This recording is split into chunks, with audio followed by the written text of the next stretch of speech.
In this lesson, we will learn how to fetch a JSON from the network and display it. So JSON, as we know, is JavaScript object notation, and it is one of the most commonly used forms of data transfer when we are getting it into an app. Android supports a lot of JSON libraries, and we will use them in doing it. So what I have in front of me is the default Android project, a blank app open for me, and I have done a couple of things. So the first thing we have done is what we used in the previous one when we fetched a image from the network, custom request.java.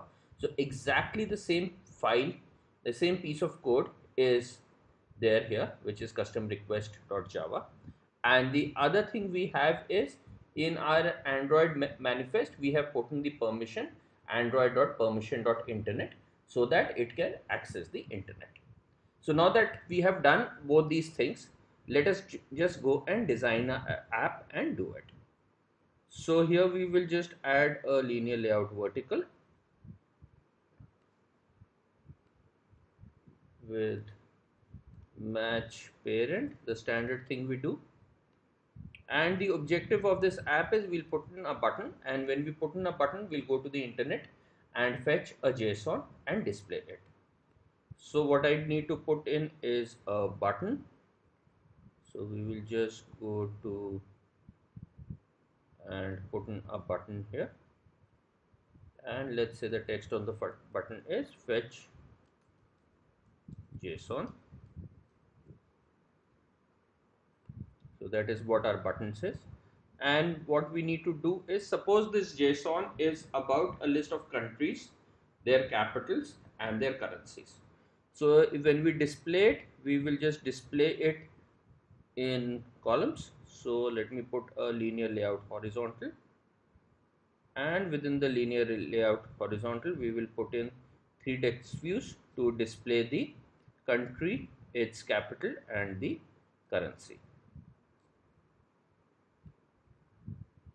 So we have put in a text view, then again we will go and put in, so we need 3 text views, so we have put in the 3 text views. So wrap content width, height is wrap content, layout weight 1, same thing for the second one, wrap content, and for all of these we have made layout weight 1 so that they can completely get the whole row. So now with this, our design is over, and we will just give them the text. Let's put the first one as country, the second one we will put it as, say, capital, and the third one is currency. And let us just increase the text sizes so that it's slightly better visible.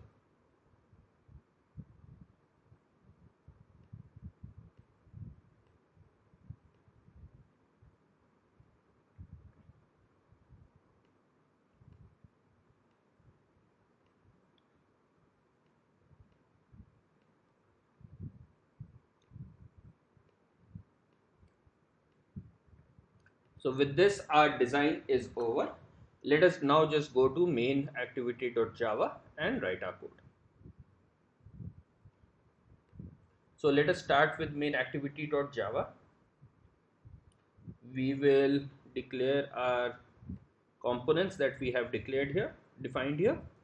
So we have the 3 text views. Let's call them country, capital and currency. We have our button B1, and let us also define the URL from where we will fetch our JSON. So the URL for the JSON is, our JSON is available at this URL, and we will just put it in my API JSON, myjson.com/,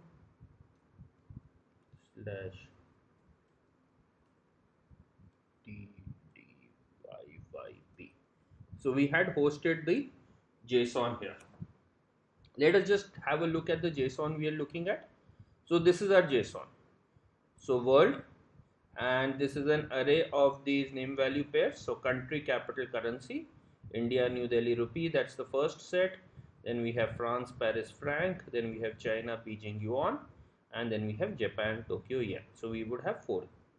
So we now need to fetch it from the network. So this is hosted at this URL that we had just typed in, and we need to fetch it from the network and display it. So in the code, the first thing we need to do, as always, is let us initialize. So text view, find view by ID, r dot id dot text view 4. Let's just check them. So this is text view 4, 5 and 6, and we had button, which is button.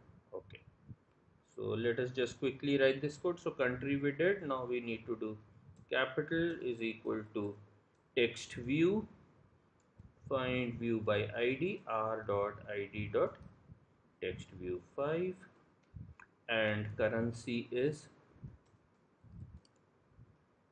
find view by ID, r dot id dot text view 6.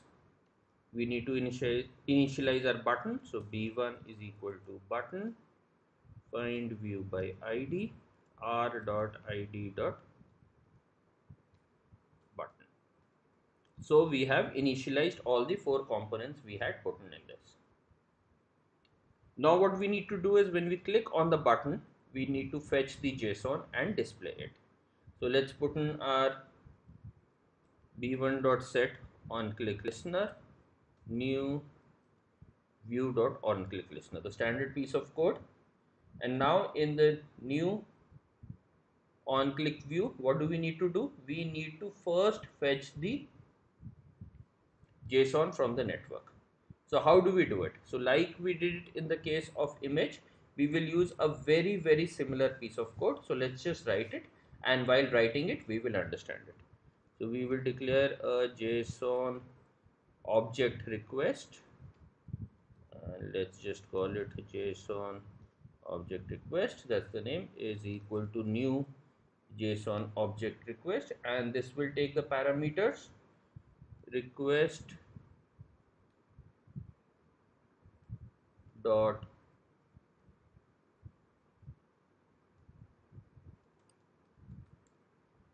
method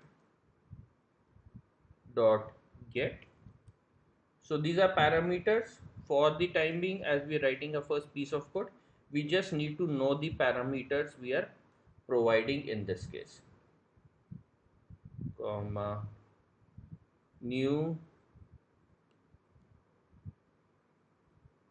null, comma new response dot listener. So what does response dot listener do? That when we get the JSON, what will we do? So when we get the JSON object, what will we do on response? So we will define a function. So let's call it a function. Let's process the JSON. So, and we will define that function below. So we will define this function, say process JSON on response. That is what we will do.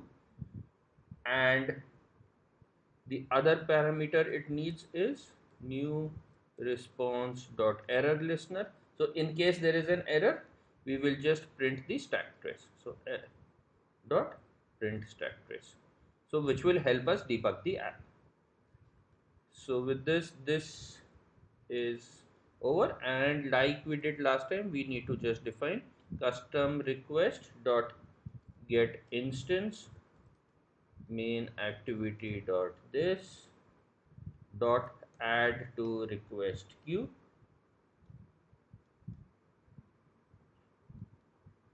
JSON object request. So the object request we made exactly the same way that we did in the previous code. So we have fetched a new JSON object request, and on response, in the previous case we had just done a set image. Here we need to process it, because how do we want to process it? We will set it up, and with this our first part of the function is over. So what do we need to do now is write our process JSON. So what do we need to do once we get the JSON? So public void process JSON, and it is taking a JSON object response as parameter, and here we will process it.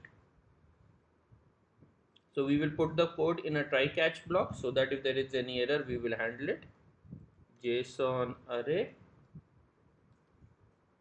Again, this is the code we typically use to handle a JSON. So let's just get some understanding of it. Get JSON array. And what was the name of the JSON array we had specified in our JSON? Let's look at it. So world is the name of this array. So this is our array, these square brackets. So we have defined this array here, and the name of this array is world. So we are saying response.get JSON array, and what is the name we are giving to it? World. So now our JSON array is here. Now what we need to do is pick each element from the JSON array and handle it. So we will just write a for loop for int I is equal to 0, I less than JSON array dot length I plus plus, the standard for loop. Now in each for loop we will just get the JSON object that is sitting there. So let us define a JSON object. So JSON object, and let's give it a name. JSON object is equal to JSON array dot get JSON object at index I. So now the objects, the JSON objects in this array, we have started to fetch them. So the first JSON object we will get is this JSON, and this is at index 0 in the array. So now what do we do here? Now what we will do here is we will take out the names of country, capital and currency. So how do we take out? So let's look at the code. So let's define a string, say str1 is equal to JSON object dot get string, and which string are we getting? With the name country. So that is the first one we are getting in str1. Similarly, we'll take out the second string, str2 is equal to JSON object dot get string, and what was the second one? Country, then it was capital, and the third one is string str3 is equal to JSON object dot get string, and the third one is currency. So we have fetched all the three values from the JSON. So these were the three: country, capital and currency. So now those values are there in these strings, and we will just append it to our text views. So what are our text view names? Let's just look at it. Text views: country, capital and currency. So let us just go to those text views and append it, and while appending it, we'll just put line feeds so that they keep on coming on the next lines. So country dot append, so in that we just appending it, and we are putting a couple of line feeds so that they just keep on appearing after each other, plus str1. So we have appended the name of the country. Similarly to capital, we will do the same thing, append /n two line feeds plus str2, and we will do to currency the dot append /n plus str3. So we have now appended all the three values that we got from the JSON. Now that this try is over, we'll just put a catch block, JSON exception E, and we will the typical thing, e dot print stack trace, so that if there is an error, we will be able to look at it. So is it showing an error object? Cannot response. I think we have made a typo error somewhere. So this is response. So we missed an S here. So now it's all fine. So our code is complete. Let us just now run the code. So the build will take a little bit of time, and as usual we will be slightly patient as the build happens, and then the APK is installed and the application gets fired up. So we have our screen here, the fetch JSON button, and then the three text views, country, capital, currency. Let us just click on the fetch JSON, and it has fetched the four values: India, New Delhi rupee, France, Paris franc, China, Beijing yuan, and Japan, Tokyo yen. So these were our exactly the JSON, and we have been able to fetch it. So let's just match it. Yes, so exactly what we had put in here, we have been able to get it. And this is how we fetch a JSON from the network, and we have been able to successfully display it. Okay.